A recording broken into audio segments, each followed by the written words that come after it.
रोज नहाने वाले इस वीडियो को एक बार जरूर सुने, जानिए श्री कृष्ण क्या कहते हैं। दोस्तों, एक बार गरुड़ जी भगवान श्री कृष्ण के पास आते हैं और कहते हैं, हे प्रभु, आपने मुझे मनुष्य की जन्म से लेकर मृत्यु तक की सभी अवस्थाओं के बारे में बताया है। मनुष्य की मृत्यु के उपरांत किए जाने वाले सभी क्रियाओं के विषय में भी बताया है। किंतु हे प्रभु, मेरे मन में एक शंका उत्पन्न हो रही है जिसका निवारण केवल आप ही कर सकते हैं। भगवान श्री कृष्ण कहते हैं, हे गरुड़, तुम्हारे मन में जो भी शंका हो निसंकोच होकर पूछ लो। तुम्हारी हर शंका का समाधान करना मेरा कर्तव्य है। पक्षीराज गरुड़ कहते हैं, हे प्रभु, अब मेरे मन में यह जानने की जिज्ञासा हो रही है कि मनुष्य को कौन से कार्य निर्वस्त्र होकर नहीं करने चाहिए। निर्वस्त्र होकर इन कार्यों को करने से मनुष्य को कौन सा पाप लगता है तथा इनके पीछे क्या कारण है। तब भगवान श्री कृष्ण कहते हैं, हे पक्षीराज गरुड़, आज तुमने उत्तम प्रश्न किया है। तुम्हारे इस प्रश्न के उत्तर में समस्त मानव जाति का कल्याण छिपा हुआ है। तुमने यह सत्य ही कहा है कि मनुष्य को कभी निर्वस्त्र होकर भो। मैं तुम्हें एक ब्राह्मण का प्राचीन इतिहास सुनाता हूँ। इस प्राचीन कथा के माध्यम से तुम्हें तुम्हारे सभी प्रश्नों के उत्तर प्राप्त हो जाएंगे।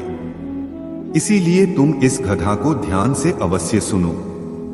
इस कथा आप मुझे से वह कथा कहिए, मैं इसे ध्यान से पूरा सुनूंगा और तीनों लोकों में इसका प्रचार करूंगा। भगवान श्री कृष्ण कहते हैं, हे खग, अच्छा ठीक है, अब तुम इस कथा को ध्यान से सुनो। मैं तुम्हें वह कथा सुनाने जा रहा हूँ। प्राचीन काल की बात है। मध्य देश में एक अत्यंत शोभायमान नगरी थी। उस नगरी में देव शर्मा नाम का एक विद्वान ब्राह्मण रहता था। उसने चारों वेदों का तथा समस्त शास्त्रों का अध्ययन किया हुआ था। वह नित्य भगवत गीता का पठन किया करता था। देव शर्मा भगवान विष्णु का परम भक्त था। नित्य भगवान विष्णु की पूजा आराधना किया करता था। एक दिन देव शर्मा तीर्थ स्थान पर जाने के लिए घर से निकलता है। वह अपने साथ भोजन बनाने तोड़े से चावल ले लेता है। देव शर्मा घने जंगलों से तीर्थ स्थान के लिए चलने लगता है। बहुत देर तक चलने के बाद देव शर्मा जंगल में स्थित एक जलाशय के समीप पहुंच जाता है। वह जलाशय अत्यंत सुंदर था। उसके चारों ओर हरियाली और सुंदर वृक्ष थे। फिर वह ब्राह्मण उस जलाशय से पानी पी लेता है और वहीं पर भोजन करके विश्राम करने का विचार करता है। देव शर्मा अग्नि जलाने के लिए लकड़ी इकट्ठा करने निकलता है। देव शर्मा को बड़ा आश्चर्य होता है। वे इस प्रकार से सोचने लगता है, बड़ी ही विचित्र बात है। इस जंगल के सभी पेड़ पौधे हरे भरे हैं, किंतु ये दो पेड़ तो एकदम से सूखे हुए हैं। इन पर ना तो पत्ते हैं और ना ही छाल है। इन वृक्षों की ऐसी हालत किस कारण से हुई? इतना सोचते हुए वह मन ही मन प्रसन्न हो जाता है और कहता है, चलो अच्छी बात है। आग जलाने के लिए सूखी लकड़ी का इंतजाम भी हो गया।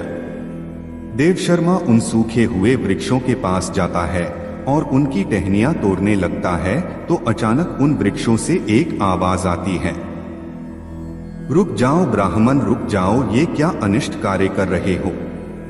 उस आवाज को सुनकर देव शर्मा चौंक जाता है और इधर उधर देखने लगता है और कहता है, कौन है, कौन आवाज दे रहा है?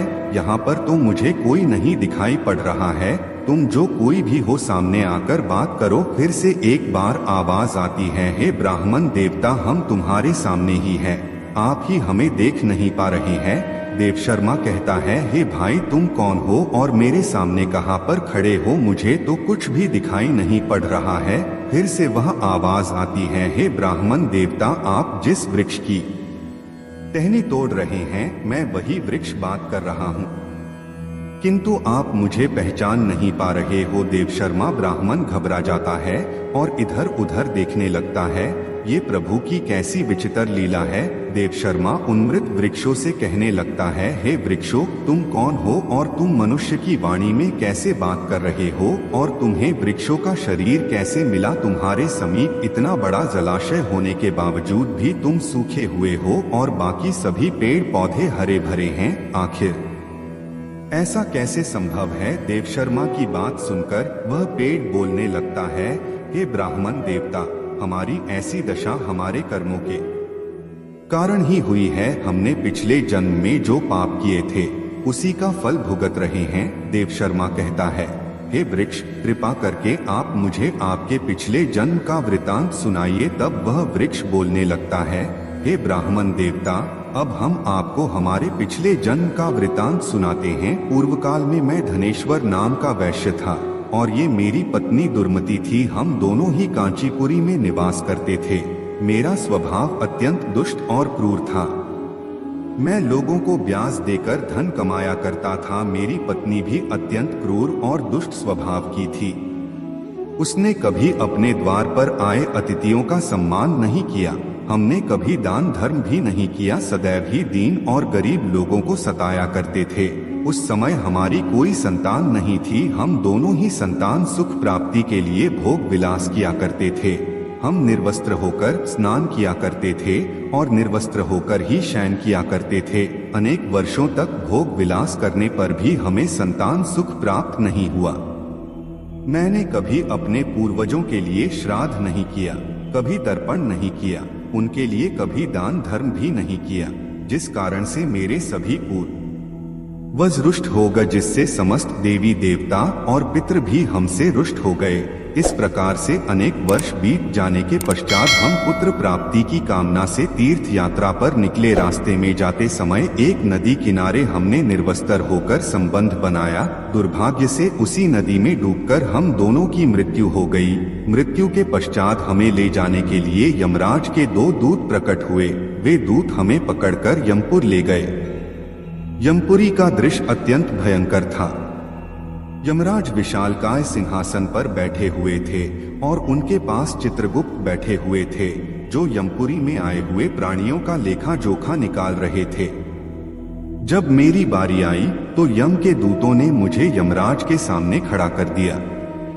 फिर चित्रगुप्त यमराज से कहने लगे, हे धर्मराज, इस वैश्य ने तो अपने जीवन में कभी कोई पुण्य का काम नहीं किया है। इसने अपने पूर्वजों का सदैव ही अनादर किया है। इसने सदैव ही निर्वस्त्र होकर स्नान, भोजन तथा शयन किया है, इसलिए यह केवल नरक जाने के ही योग्य है। इस प्रकार से चित्रगुप्त ने मेरे कर्मों का लेखा जोखा यमराज को बताया। यमराज मुझे देखकर कहने लगे, अरे दुष्ट, तूने तो कभी कोई पुण्य के काम नहीं किए हैं। तूने सदैव ही निर्वस्त्र होकर स्नान करके वरुण देवता का अपमान किया है। निर्वस्त्र शयन करके तूने अपने पूर्वजों को अपमानित किया है तथा निर्वस्त्र भोजन करके तूने अन्न कामने लाकर खड़ा किया गया। उसे देखकर चित्रगुप्त ने कहा, हे धर्मराज, इस पापी स्त्री ने भी अपने पति की तरह कोई पुण्य का काम नहीं किया है। इसने भी निर्वस्त्र होकर ही स्नान, भोजन तथा शयन किया है। इसने समस्त देवी देवताओं और पितरों का अपमान किया है, अतः यह भी नरक जाने के ही योग्य है। इस प्रकार से यमराज ने हमारे पाप कर्मों को देखते हुए हम दोनों को ही नरक में डाल दिया। नरक में सजा भुगतने के पश्चात हमें वृक्ष का शरीर प्राप्त हुआ। जैसे जैसे हम बड़े हुए हमारे सारे पत्ते भी गिर गए और हमारी छाल भी नष्ट हो गई।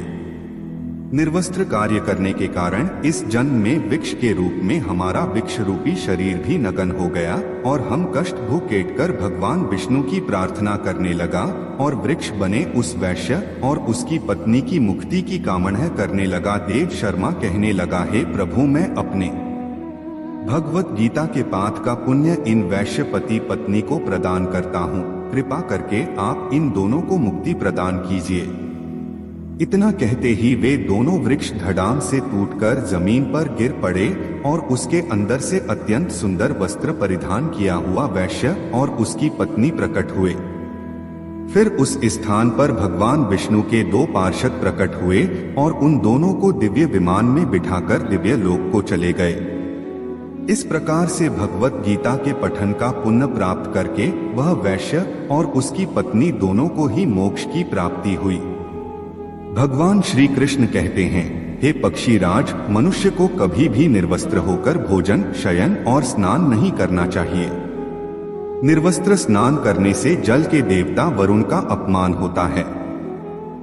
निर्वस्त्र भोजन करने से अन्न की देवी मां अन्नपूर्णा का अपमान होता है और निर्वस्त्र शयन करने से समस्त पितृगण रुष्ट हो जाते हैं। इसलिए मनुष्य को निर्वस्त्र होकर ये 3 काम नहीं करने चाहिए। तो दोस्तों, इस प्रकार से भगवान श्री कृष्ण ने गरुड़ जी को महत्वपूर्ण ज्ञान दिया है। आपको यह कथा कैसी लगी? कमेंट करके अवश्य बताएं। जानकारी अच्छी लगी तो वीडियो को लाइक जरूर करें और कमेंट में जय श्री कृष्ण अवश्य लिखें। साथ ही चैनल को सब्सक्राइब करें। आप सभी का धन्यवाद।